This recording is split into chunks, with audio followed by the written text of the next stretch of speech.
private gun sales. Good or bad? Is it the right thing to do or the wrong thing to do? Should you be worried about buying a gun privately from someone you don't know or selling a gun privately to someone you don't know? These are all reasonable questions for a responsible gun owner.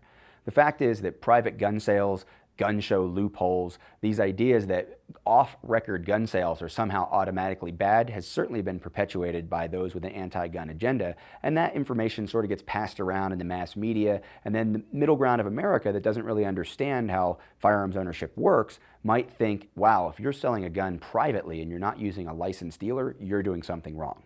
The fact is that in some places there are actual laws against private transfers of firearms, but if you live in the vast majority of the United States, there are circumstances under which it is perfectly legal for you to transfer a firearm to someone else, either as a gift or selling it to them. You don't have to do a background check, they don't have to be registered with a local dealer, you don't have to let anyone know except that person. If you feel like they're giving you a reasonable price for the gun, or you feel like they're asking a reasonable price for the gun, there ends the transaction. And it's very much like buying or selling any other piece of personally owned property.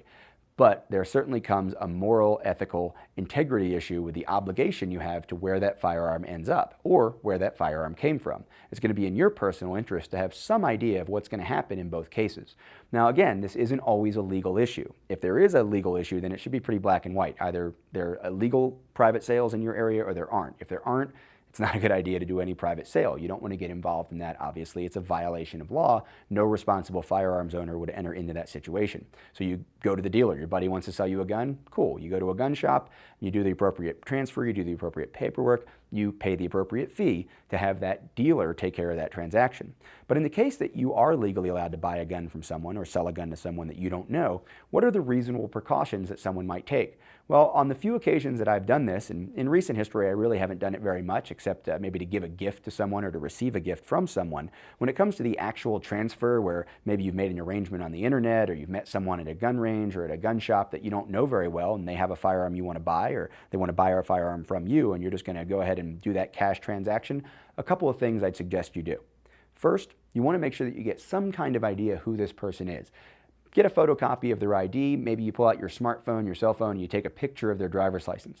If the person isn't comfortable with you taking the picture of their driver's license, with letting you have a photocopy of their driver's license, well, that's a red flag. You're selling them a potentially lethal tool. You're selling them something that your name may be attached to on some federal paperwork. There's a responsibility here. There's a trust factor here. And if they don't trust you with the information of who they are and where that gun went, there's a problem. If they don't trust you with the information about where the gun you're purchasing came from, I'd consider that a red flag. So there's one thing you might want to do. You could also take that a step further. If you're selling the gun to the person, maybe you're going to ask for a concealed carry permit. If you're in a state which requires ID for firearms ownership, then private sales are also probably pretty tightly controlled. But if you end up in a situation where the state requires an ID or a permit to own a firearm, or maybe a city does, and they don't require any special restrictions on private sales, then you probably want to make sure that you understand it's in your best interest to make sure that that person had the legal permit to own the gun or to own the gun you're about to sell them before you go ahead with that transaction.